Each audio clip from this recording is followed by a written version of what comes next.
Eh, wabarakatuh. Bapak Ibu sekalian, gitu materi yang saya yang akan diarani Bapak akan kita tunggu. Yo, mohon panitia barangkali kalau beliau sudah bersama, saya dikasih info ya. Baik, Bapak. Baik, Bapak. Sudah bersama. Belum.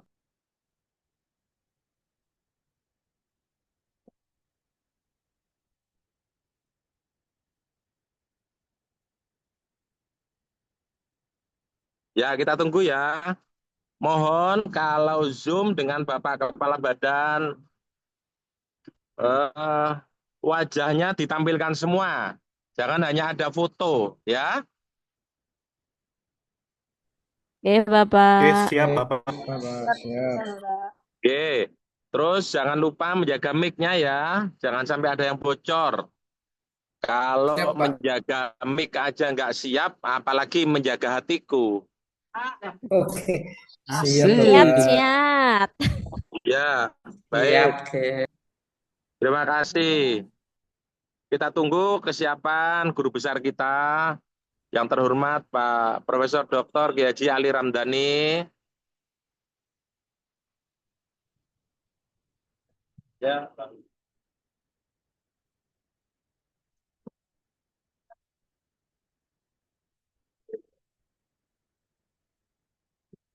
Ini banyak nama-nama yang sama ini.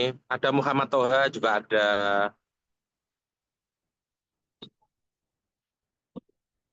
Ya,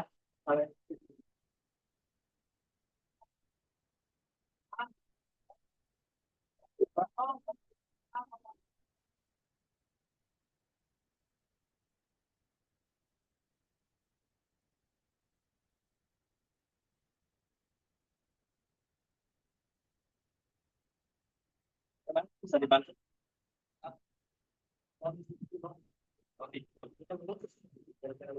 Assalamualaikum Al-Mukarram. Waalaikumsalam warahmatullahi wabarakatuh. Waalaikumsalam Waalaikumsalam warahmatullahi warahmatullahi Alhamdulillah. Warahmatullahi wabarakatuh. Oke. wabarakatuh. Waalaikumsalam Alhamdulillah warahmatullahi guru besar wabarakatuh. kami tercinta telah bergabung. Baik. Mohon izin yang terhormat Pak Kaban, bisa kita mulai nggih? Silakan Pak. Ya. Tapi Baik. izin pakai handphone ya. Asal. Nggih, nggih. Assalamualaikum warahmatullahi wabarakatuh. Waalaikumsalam warahmatullahi warahmatullahi wabarakatuh. Salve, selamat siang, salam sejahtera bagi kita semua. Swastiastu, Namo Buddhaya, Witatongpian, salam kebajikan, Rahayu, Rahayu, Hong Ulun, Basuki Langgeng, Sampurasun. Yang saya hormati guru besar kita, yang terhormat Bapak Profesor Dr. Kiai Haji Ali Ramdhani, takdim dan hormat kami haturkan kepada panjenengan, saya Toha beserta Ibu Kasubag, Ibu Haji Siti Nur Maunah, beserta segenap panitia dan widyaswara, serta peserta latsar yang tersebar di seluruh provinsi daerah istimewa Yogyakarta dan Jawa Tengah, merupakan orang-orang yang sangat berbahagia karena pada siang hari ini mendapatkan materi yang sungguh sangat luar biasa dari panjenengan. Pak Kaban yang sangat saya hormati, sekali lagi ini tersebar dari guru, kemudian pegawai yang ada di kantor, juga dosen, penyuluh, komplit berada bersama kita di layar kaca depan kita. Hadirin sekalian peserta Latsar, ini sebuah kebanggaan bagi kita di tengah kesibukan beliau. Beliau masih berkenan untuk memberikan materi dan sekilas perlu saya perkenalkan, nanti secara detail akan disampaikan oleh Bu Kasubag. Beliau ini adalah pangkat akademiknya tertinggi, sudah nggak ada lagi, profesor sudah paling tinggi. Kemudian pangkatnya sudah habis, nggak ada pangkat lebih tinggi lagi. Jabatan yang pernah dipangku beliau, beliau pernah di Sekjen dan itu adalah karir tertinggi, dan sekarang kepala badan juga karir tertinggi. Kalau menteri itu jabatan politis. Dan satu lagi, beliau itu sangat fasih menerangkan agama dan filsafat, tapi pada dasarnya beliau itu orang IPA, jadi beliau itu orang teknik tapi sangat agamis. Itulah yang pengantar saya sampaikan dan nanti secara detail akan disampaikan oleh Bu Uun dan mohon izin Pak Kaban, Toha juga berada di pinggir jalan ini pakai handphone karena saya menuju perjalanan menuju Semarang. Nggih, sehingga pakai ransel di belakang kayak si bolang. Demikian, terima kasih. Kami persilahkan Bu Uun untuk memperkenalkan secara detail dan marilah kita ikuti seksama materi yang sangat penting yang kiranya bisa kita gunakan untuk melaksanakan tugas sehari-hari di kantor. Kami aturkan dengan segala hormat. Baik, terima kasih Pak Toha. Bismillahirrahmanirrahim. Assalamualaikum warahmatullahi wabarakatuh. Prof. Dani yang Waalaikumsalam warahmatullahi Waalaikumsalam wabarakatuh. warahmatullahi wabarakatuh. Pak Toha yang kami hormati, segenap Bapak Ibu Wida Iswara, panitia, dan segenap peserta pelatihan dasar CPNS di Balai Diklat Keagamaan Semarang angkatan 61 sampai dengan 67 yang kami banggakan. Izin melanjutkan yang disampaikan oleh Bapak Kepala, Pak Toha. Kami perkenalkan secara singkat biodata beliau. Profesor Dr. Haji Muhammad Ali Ramdhani STPMT, beliau lahir di Garut 6 November 1971. Beliau saat ini menjabat sebagai Kepala Badan Moderasi Beragama dan Pengembangan Sumber Daya Manusia Kementerian Agama Republik Indonesia. Pengalaman jabatan beliau pernah menjabat sebagai asisten ahli, lektor muda, lektor kepala, guru besar, dan sekjen. Bapak Ibu yang kami hormati, sama seperti Bapak Ibu sekalian, Prof. Dani juga pernah mengikuti kursus ataupun pelatihan yang diikuti di Diklat Prajabatan dulu, ya. Kemudian juga berbagai macam kursus atau pelatihan yang lain, dan ini tanda jasa penghargaan beliau. Ya, Polis Kehormatan Sinta Award sebagai penulis dengan skor tertinggi pada Sinta di perguruan tinggi keagamaan. Beliau juga warga kehormatan Kavaleri Marinir, luar biasa. Penghargaan Yuda Wastu Wiratama, Yuda Turangga Wiratama, dan juga Satya Lencana Karya Satya. Bapak Ibu yang kami hormati, untuk selanjutnya kami serahkan pada Prof. Dani untuk membersamai rekan-rekan peserta CPNS angkatan 61 sampai dengan 67. Ini angkatan terakhir Prof untuk pembelajaran melalui sinkronus BDK Semarang yang paling banyak kegiatan latsar di tahun ini, sebanyak 2.670 peserta. Sebelum diakhiri, izin kami bacakan pantun. Tape ketan bukan sembarang tape ketan. Tape ketan dari Kota Pati. Pelatihan bukan sembarang pelatihan. Pelatihan dasar CPNS yang diisi oleh Prof. Dani. Dengan segala hormat kami serahkan kepada Prof. Dani. Dari kami kurang lebihnya mohon maaf. Terima kasih. Kami akhiri. Assalamualaikum warahmatullahi wabarakatuh. Waalaikumsalam warahmatullahi wabarakatuh. Warahmatullahi wabarakatuh. Ya, terima kasih Bu Uun.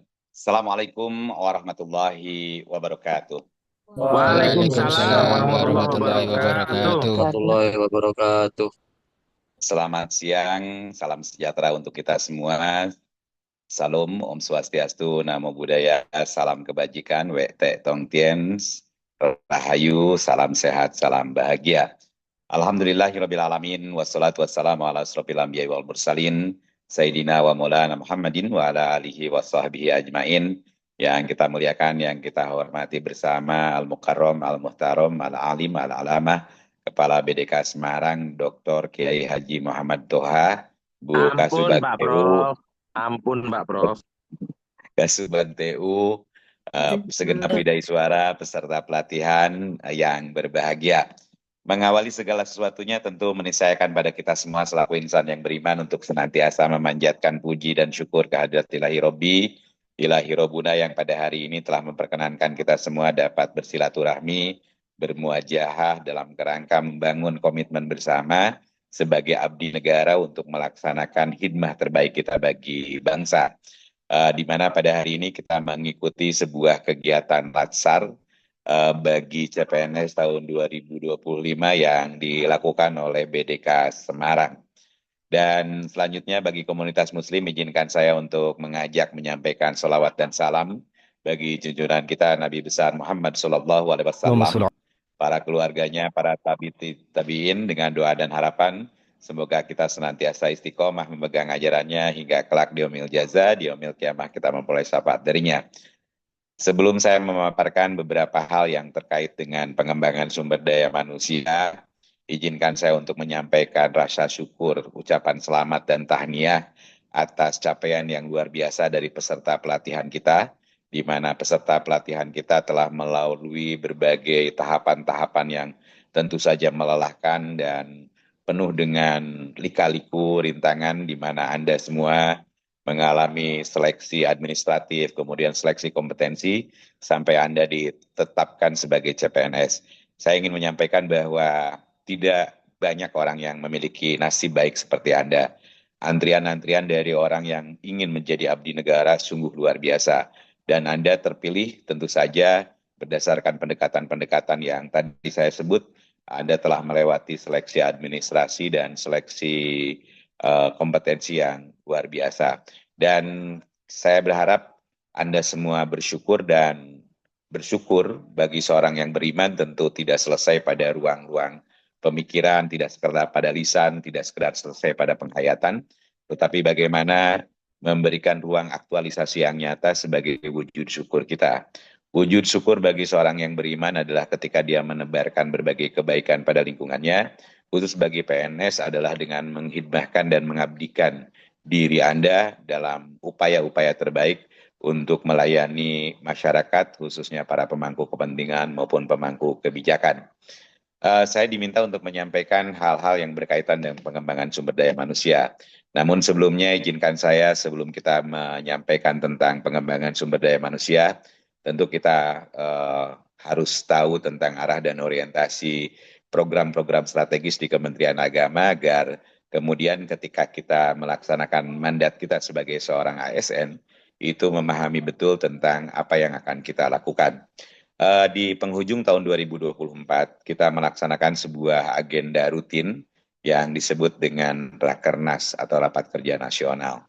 Dan dalam forum ini kita menginginkan untuk meramu dan meracik berbagai isu-isu strategis untuk kemudian dituangkan ke dalam sebuah dokumen perencanaan yang betul-betul melihat kebutuhan-kebutuhan yang logis, kebutuhan-kebutuhan faktual dari masyarakat yang terkait dengan mandat yang diberikan oleh negara pada Kementerian Agama, yaitu memberikan layanan pendidikan dan layanan agama dan layanan pendidikan agama dan keagamaan. Hasil environmental scanning kita dengan mencoba menangkap berbagai fenomena-fenomena problematika, maka kita merumuskan ada 3 kata kunci yang harus menjadi bagian dari kita bersama.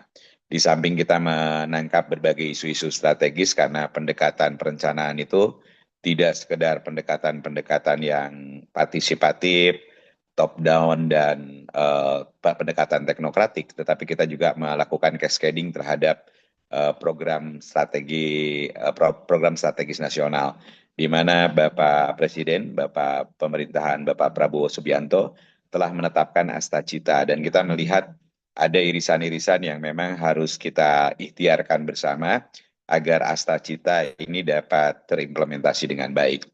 3 kata kunci yang dimaksud itu, yang pertama adalah maslahat. Kita berkeinginan agar mewujudkan masyarakat Indonesia yang rukun dan maslahat. Kata kuncinya adalah maslahat. Yang kedua, kita menginginkan terwujudnya masyarakat yang cerdas melalui pelaksanaan pendidikan agama dan pendidikan keagamaan. Dan yang ketiga, kita ingin melakukan sebuah mekanisme tata kelola pemerintahan yang baik, atau biasa kita mengenalnya sebagai good governance. Dan di dalam ruang-ruang yang lebih operasional, kita juga merumuskan yang disebut dengan Asta Protas, atau 8 program prioritas di Kementerian Agama, di mana prioritas pertama adalah cinta kemanusiaan, kerukunan dan cinta kemanusiaan. Jadi Ibu dan Bapak, setiap ASN di Kementerian Agama adalah dia yang hadir di masyarakat membawa nilai-nilai kerukunan. Dia menjadi katalis bagi masyarakat untuk menemukan titik temu yang berbasis pada nilai-nilai harmoni. Termasuk bagaimana kita memberikan aksentuasi pada model-model pelayanan yang berbasis cinta. Kalaulah kita sempat ingat tentang eh, hukum-hukum keagamaan. Buat komunitas muslim itu ada fikih ya. Kitab-kitab fikih rata-rata diawali dengan babun awal, yaitu bab toharoh. Bab toharoh itu eh, pensucian diri. Jadi di dalam hidup pun kita harus melakukan pensucian diri. Dan Sayyidina Ali karamallahu wajhah pernah menyampaikan, kalau Anda ingin membasuh, membersihkan tubuh Anda, gunakan air. Kalau Anda ingin membersihkan emosi Anda, gunakan air mata. Kalau Anda ingin membersihkan akal Anda, gunakan ilmu. Dan kalau Anda ingin membersihkan kalbu Anda, gunakanlah cinta. Maka Ibu dan Bapak, kita harus menebar cinta. Tapi yang dimaksud cinta ini adalah bentuk kepedulian, keprihatinan, bukan sekedar cinta amor, cinta antar seorang lawan jenis dengan kadar-kadar cinta lawan jenis, tetapi bagaimana kita menebar bentuk-bentuk kasih sayang, karena bentuk kasih sayanglah yang kemudian akan membentuk kerukunan bagi masyarakat Indonesia.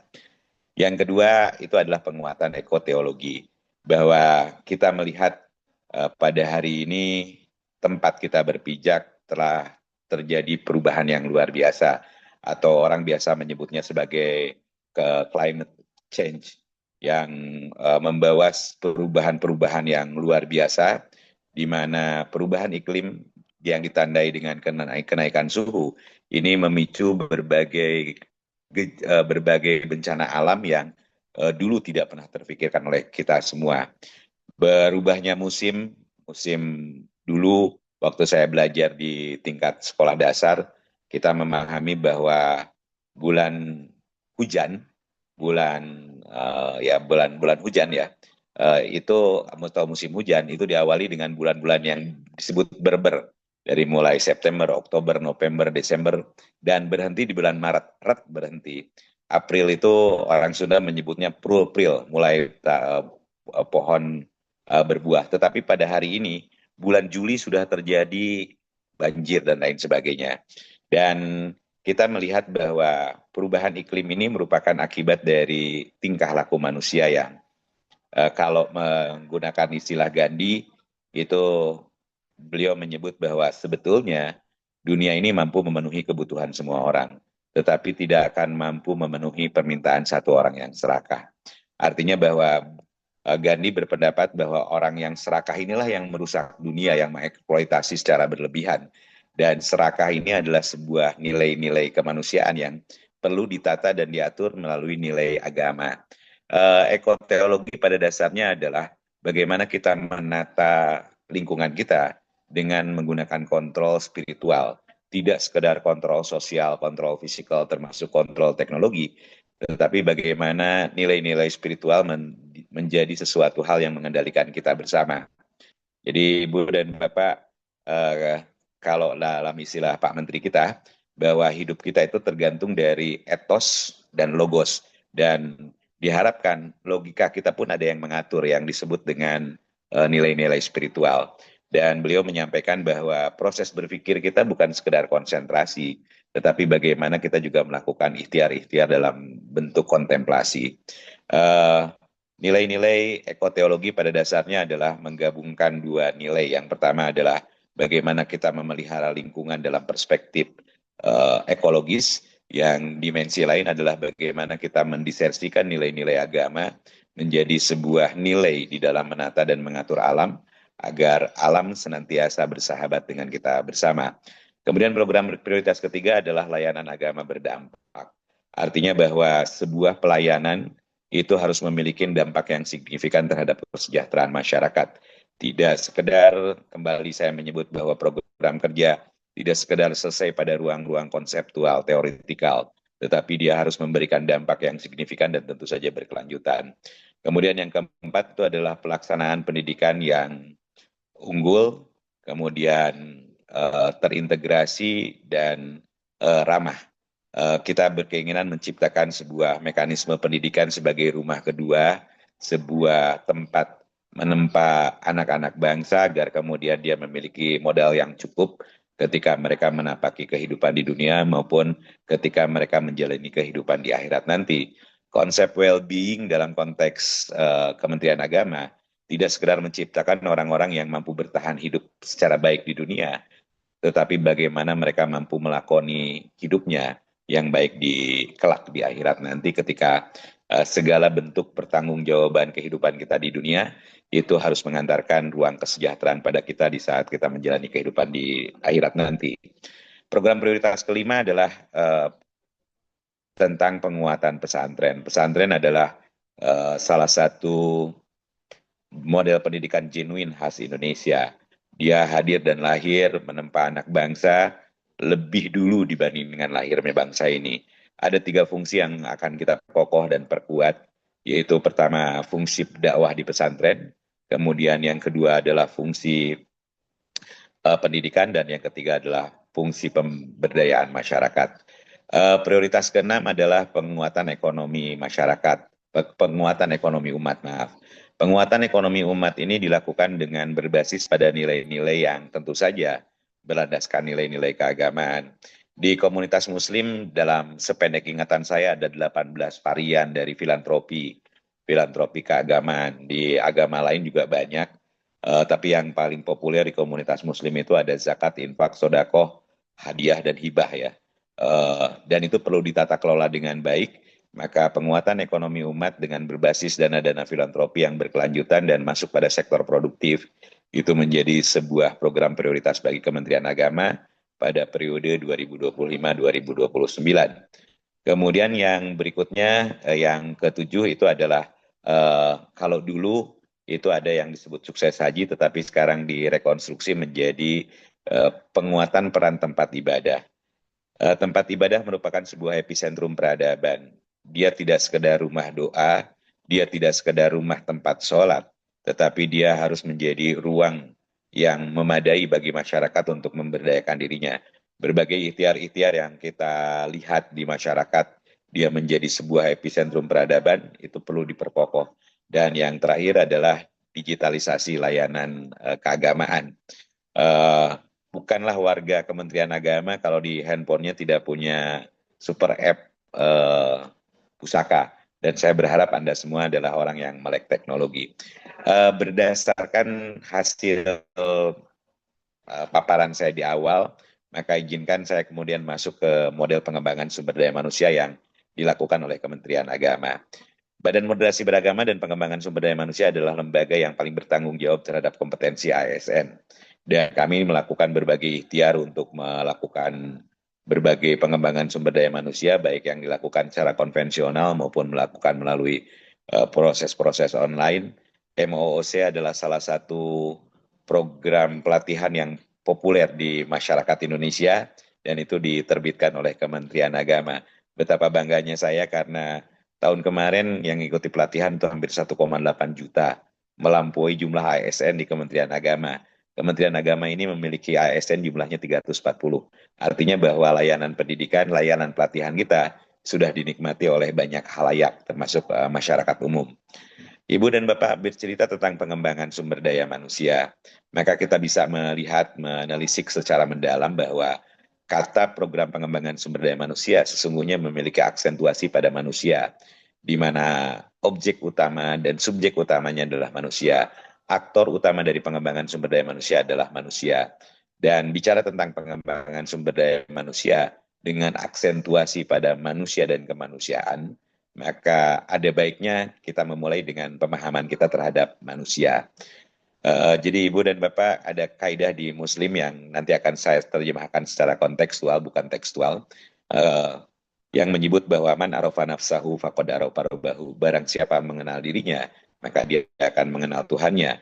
Kalau secara kontekstual, saya ingin menerjemahkan bahwa pengenalan diri kita itu menjadi penting, agar kita menemukan arah kehidupan kita, agar kita tahu tentang siapa kita, di mana posisi kita, dan akan kemana posisi kita.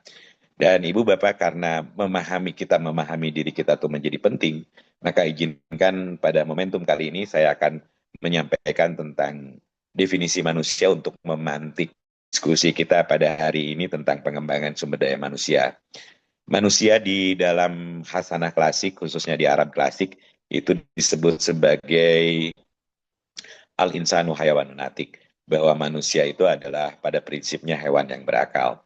Ini menandakan bahwa ketika manusia menanggalkan akalnya, maka tidak beda wujudnya dengan makhluk yang lain, yang kemudian sisi liarnya lebih muncul dibanding dengan sisi beradabnya.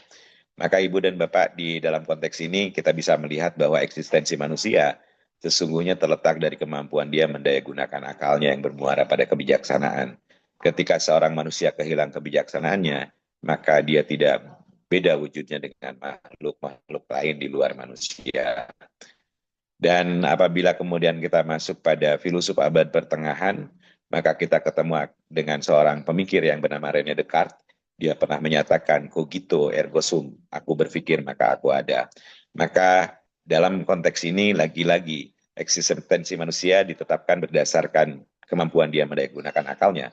Bukan eksistensi manusia bukan terletak apakah dia ganteng atau cantik, apakah dia tambun atau kurus, apakah dia tinggi atau pendek, tetapi sejauh mana dia mampu mendayagunakan pikirnya untuk menapaki kehidupan secara bermakna dan baik.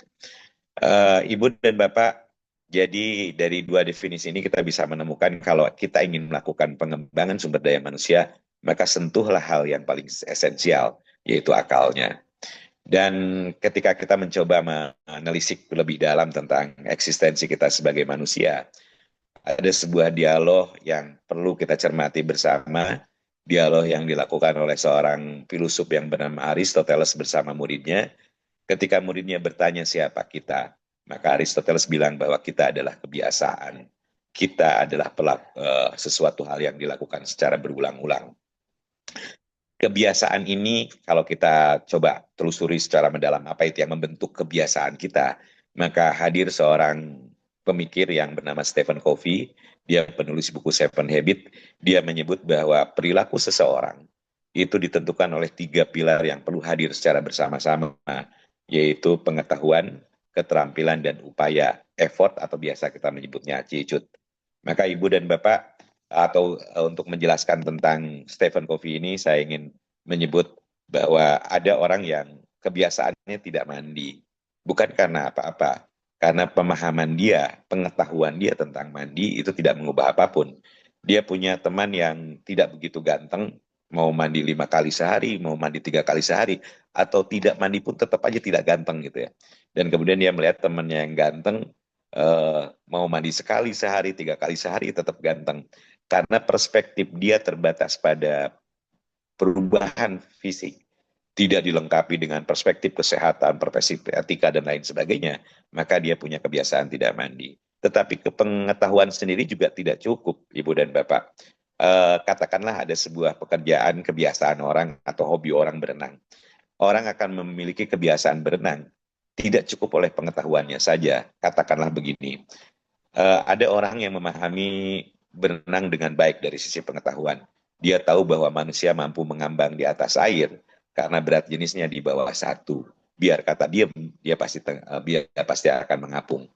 Dia paham betul tentang gaya dasar berenang, dari mulai gaya dada, gaya bebas, gaya punggung, gaya kupu-kupu. Dia tahu kenapa manusia mampu bergerak di atas air karena hukum Newton. Tetapi orang yang memiliki pengetahuan ini, ketika diceburin ke air, dia tenggelam lagi. Ini menandakan bahwa orang ini punya knowledge, tetapi tidak punya skill. Dan orang yang punya knowledge, tidak punya skill, itu saya pastikan juga tidak akan memiliki kebiasaan berenang. Ada orang yang memiliki pemahaman berenang dengan baik, dan dia mampu berenang, tapi orangnya mager, malas gerak, maka dia pun tidak akan memiliki kebiasaan berenang. Sehingga kebiasaan itu harus juga ditopang oleh keinginan dia untuk melakukan sesuatu, atau effort, atau perilaku. Sehingga Ibu dan Bapak, ketika kita bicara tentang manusia, manusia adalah kebiasaan. Dan kebiasaan itu dibentuk oleh 3 hal, yaitu pengetahuan, keterampilan, dan perilaku.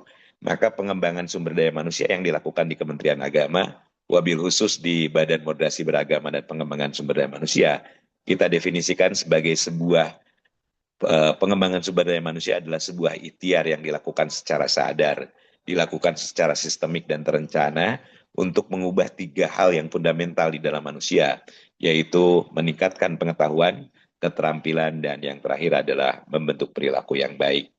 Dan semuanya menjadi komprehensif, Ibu dan Bapak, karena kita berharap ASN yang baik di Kementerian Agama adalah dia yang memiliki pengetahuan yang baik, dia yang memiliki keterampilan yang memadai, dan dia cakap di dalam berkarya. Jadi kalau dalam istilah lain, bermutu di dalam ilmu, bermartabat dalam sikap, dan cakap dalam berkarya. Ibu dan Bapak, untuk membentuk insan-insan yang seperti ini atau kita sebut sebagai ASN yang profesional, maka kita menyentuh jenis-jenis kecerdasan. Ada 5 jenis kecerdasan yang akan kita sentuh karena kecerdasan sendiri banyak yang membagi. Ada yang membaginya menjadi 3, ada yang menjadi 4, ada yang menjadi 5, ada yang menjadi 7, 8, 9. Tetapi pada forum yang mulia ini izinkan saya hanya membahas 5 saja. Bahwa kita berkeinginan untuk membentuk ASN yang paripurna, yang memiliki komitmen sebagai abdi negara yang baik, adalah dia yang memiliki yang pertama adalah kecerdasan intelektual. Apa itu kecerdasan intelektual? Kecerdasan intelektual adalah kemampuan seseorang untuk memahami hukum sebab akibat. Atau banyak ilmuwan yang menyebut hukum kausalitas atau hukum konsekuensi. Jadi orang tahu persis bahwa kalau dia makan, maka dia akan memiliki cukup energi untuk menjalani hari dalam sekian jam ke depan. Kalau orang kurang istirahat, maka dia akan memiliki kelelahan yang cepat kelelahan. Kalau dia tidak minum, maka dia akan kehausan dan tidak mampu menjalani kehidupan sekian jam kehidupan dengan baik. Kalau dia baik pada orang lain, the universe atau alam akan berbuat baik pada dia. Hukum konsekuensi ini menjadi hal yang penting dan kita berharap betul bahwa para ASN adalah mereka yang memahami tentang hukum sebab dan akibat. Dan yang kedua, kecerdasan intelektual juga digambarkan dengan kemampuan seseorang untuk membangun skala prioritas. Jadi Ibu dan Bapak, di dalam kehidupan kita, itu kita ingin melakukan hal-hal yang baik pada satu momentum yang sama. Tetapi karena keterbatasan tertentu, maka kita akan membuatnya skala prioritas. Orang yang cerdas secara intelektual, dia tidak bekerja pada ruang-ruang yang sifatnya atributif, tetapi dia bekerja pada sesuatu hal yang esensial. Dan ini memberikan pemaknaan yang kuat bagi kita bersama bahwa orang yang cerdas secara intelektual adalah mereka yang mampu menangani persoalan pada inti persoalan, bukan pada sekedar gejala-gejala permasalahan. Ibu dan Bapak, yang kedua yang kita ingin tanamkan dan kita ingin bangun pada ASN itu adalah kecerdasan emosional. Apa itu kecerdasan emosional? Kecerdasan emosional adalah kemampuan seseorang untuk menata hati, mengelola jiwa, dan mengharmonikan kalbu dalam aktivitas kehidupan keseharian. Dia paham betul bahwa rasa emosi yang dia miliki, baik dalam bentuk kecewa, sedih, marah, bahagia, gembira, itu tidak mengubah nilai-nilai keadilan baginya. Tidak kesukaan terhadap sesuatu hal tidak menciptakannya berbuat tidak adil pada sesuatu hal. Dia tampil secara proporsional, tidak ditentukan oleh hal-hal yang sifatnya emosional. Ibu dan Bapak, orang yang cerdas secara emosional adalah dia yang mampu mengendalikan kemarahannya dengan baik. Dia yang mampu mengendalikan kegembiraannya sehingga tidak meluap-luap dan menghilangkan nilai-nilai kemanusiaan. Saya selain kali diingatkan oleh orang tua saya kalimat yang sederhana. Jangan pernah mengambil keputusan ketika engkau sedang marah, sebab setengah kecerdasanmu lagi hilang. Dan yang kedua, janganlah pernah hati-hati ketika memberikan janji ketika engkau bahagia, sebab janjimu ketika bahagia biasanya itu janjimu melampaui kemampuanmu untuk mengimplementasikannya. Jadi Ibu dan Bapak, kecerdasan emosional adalah kemampuan kita menata dan mengelola jiwa kita. Kalaupun marah, ya marah yang secukup-cukupnya. Kalau kemudian kita masuk pada sebuah apa, saya sering kali melihatnya meme gitu ya, tentang bagaimana kita membangun sebuah kecerdasan emosional. Walaupun buat saya sih marah itu baik-baik saja ya, boleh-boleh saja sepanjang terkendali. Jadi ada kalimat begini, tampillah dalam hidup ini selalu ramah, tidak marah. Kita selalu membela, tidak mencela. Kita selalu menghajar, tidak menghajar. Kita mendidik, bukan membidik. Kita mencinta tanpa pernah mencerca, dan kita merangkul tanpa pernah memukul. Itu kurang lebih dari nilai-nilai kecerdasan emosional kita, dan kita selalu bertindak adil apapun kondisi kita. Dan yang ketiga, kita pun akan mengelola bagi ASN kita untuk memiliki kecerdasan fisik sebagai jenis kecerdasan ketiga. Jadi Ibu dan Bapak, ada sebuah pepatah dari dunia Latin yang menyebut mensana in corpore sano. Di dalam tubuh yang kuat terdapat jiwa yang sehat. Orang Arab menyebut al-aqlu salim fi jismi salim, bahwa akal yang sehat terdapat pada tubuh yang sehat. Bayangkan saja kalau Anda sakit gigi, itu baru sakit gigi, jangan-jangan logika kita sudah terganggu. Cara berpikir kita sudah terganggu. Kalau Anda punya masalah dengan tubuh Anda, maka kebahagiaan Anda pun terganggu. Dan ketika Anda punya kekacauan pada badan Anda, jangan-jangan proses ibadah kita pun terganggu. Maka Ibu dan Bapak, kecerdasan fisik adalah sebuah nilai kesadaran, nilai pengetahuan yang memadai bahwa dia harus mencintai fisik dia. Ingatlah para Bapak Ibu peserta pelatihan berbahagia, dan kita ini adalah satu-satunya tempat kita menitipkan hidup. Badan kita ini adalah satu-satunya tempat menitipkan kita bahagia. Dan badan ini adalah satu-satunya tempat menitipkan kita proses ibadah pada Sang Holik. Kerusakan pada badan kita akan mengacaukan proses berpikir kita atau akal kita. Proses emosional kita, kebahagiaan kita terganggu, dan termasuk jangan-jangan akan mengganggu juga proses ibadah kita. Ibu dan Bapak, di kita akan diajarkan tentang bagaimana kita mencintai diri kita melalui perawatan badan yang baik, sehingga kalau nanti saat Anda melakukan pendidikan secara konvensional, tatap muka Anda akan diajak senam, dan itu semata-mata diarahkan agar kita bersama dapat senantiasa bugar untuk memberikan layanan terbaik bagi masyarakat. Dan kecerdasan keempat itu adalah kecerdasan sosial. Apa itu kecerdasan sosial? Adalah kemampuan kita merajut, mempererat, membangun hubungan kohesif dengan teman kita, dengan lingkungan kita, dengan atasan kita, dengan para pemangku kepentingan maupun pemangku kebijakan.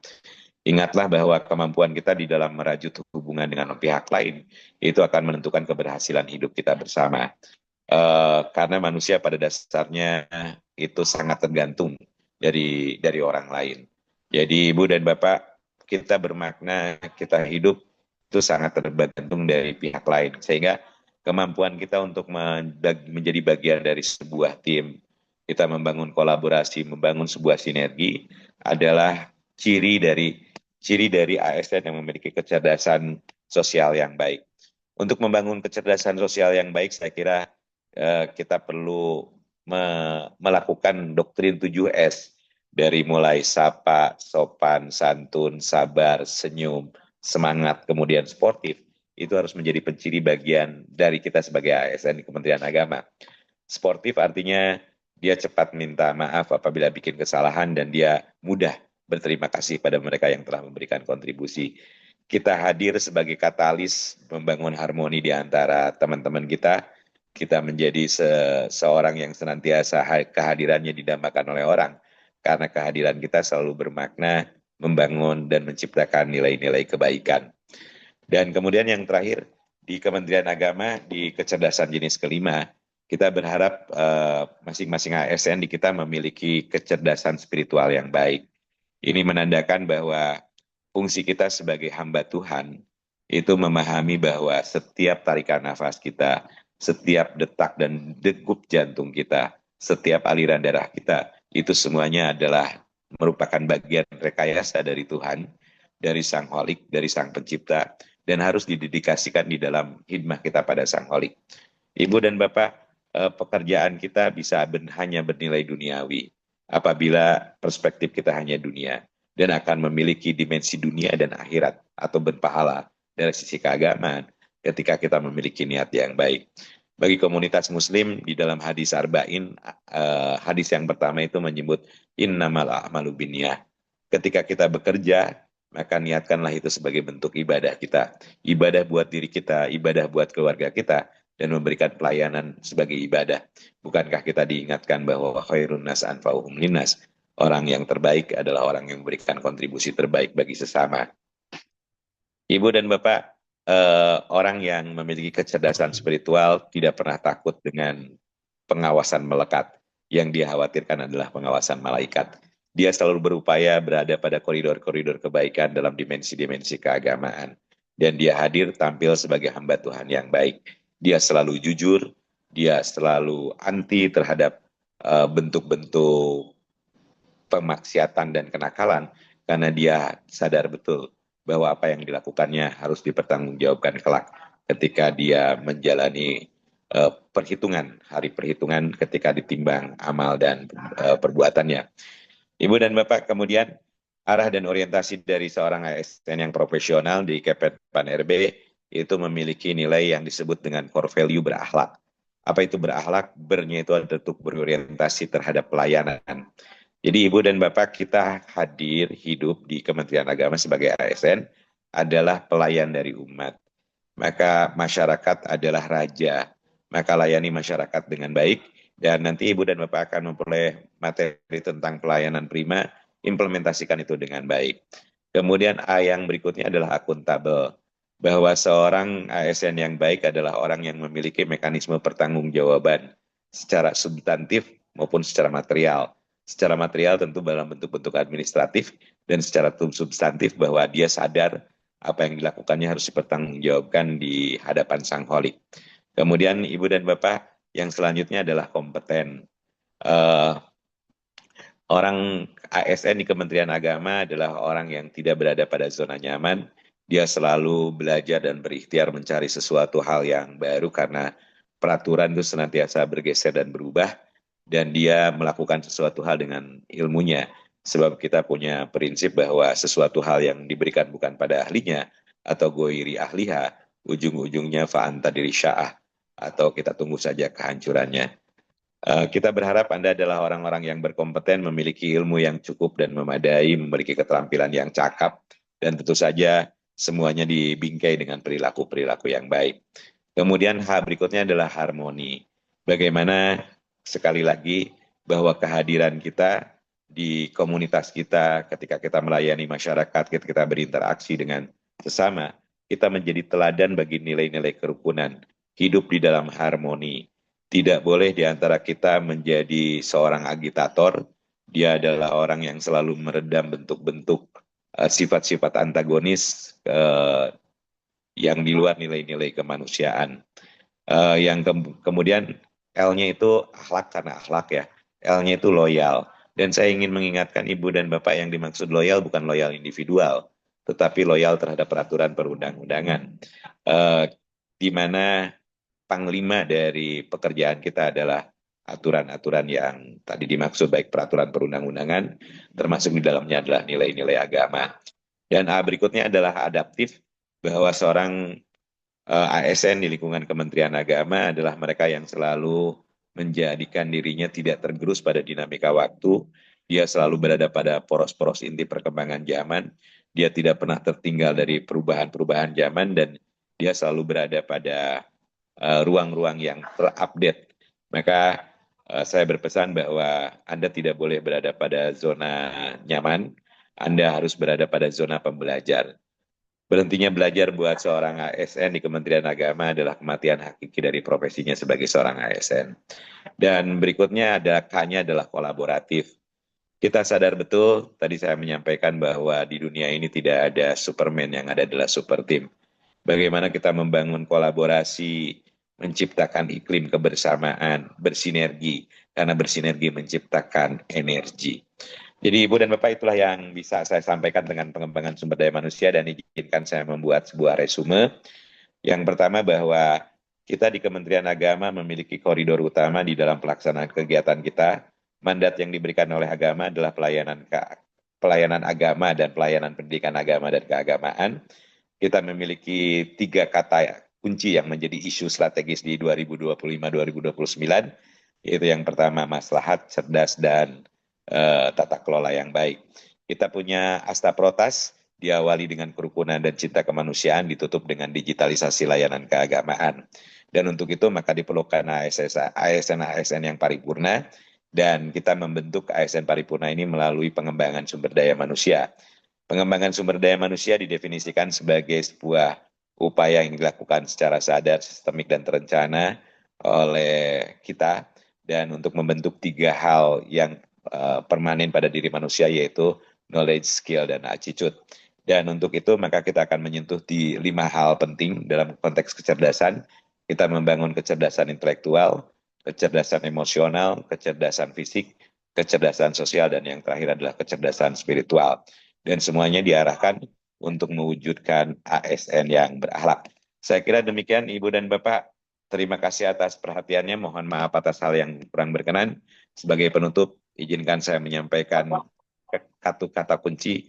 Hanya pada Allah lah kita memohon pertolongan dan hanya pada Allah lah kita memohon ampunan. Wallahul muwaffiq ila aqwamit thoriq. Wassalamualaikum warahmatullahi wabarakatuh.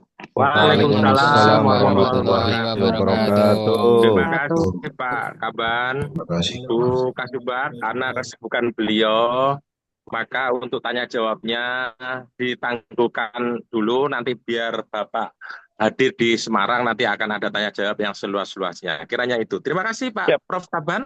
Ya, Oke. selamat jalan Pak Toha. Sehat Iya. selalu. Semanwun Para Pak Prof peserta Kaban. bahagia selalu. Ya. Iya, amin. Saya izin Semanwun ya. Pak Prof Kaban. Ya. Iya. Assalamualaikum. Terima kasih. Waalaikumsalam Waalaikumsalam warahmatullahi wabarakatuh. warahmatullahi Warahmatullahi wabarakatuh. warahmatullahi. Terima kasih Pak Ali. Salam. Terima kasih Pak Toha. Terima kasih Bu Kasubat. Oke, senang sekali Pak Prof Kaban berkenan bersama kita. Oke, saudara sekalian, Bu Kasubag, panitia dan semuanya, saya mohon izin live ya melakukan perjalanan menuju ke Gambir karena pesawat sudah lewat sehingga saya harus cari kereta. Terima kasih. Oke, Bapak. Hati-hati Pak Toha. Sukses. Oke, makasih. Pak.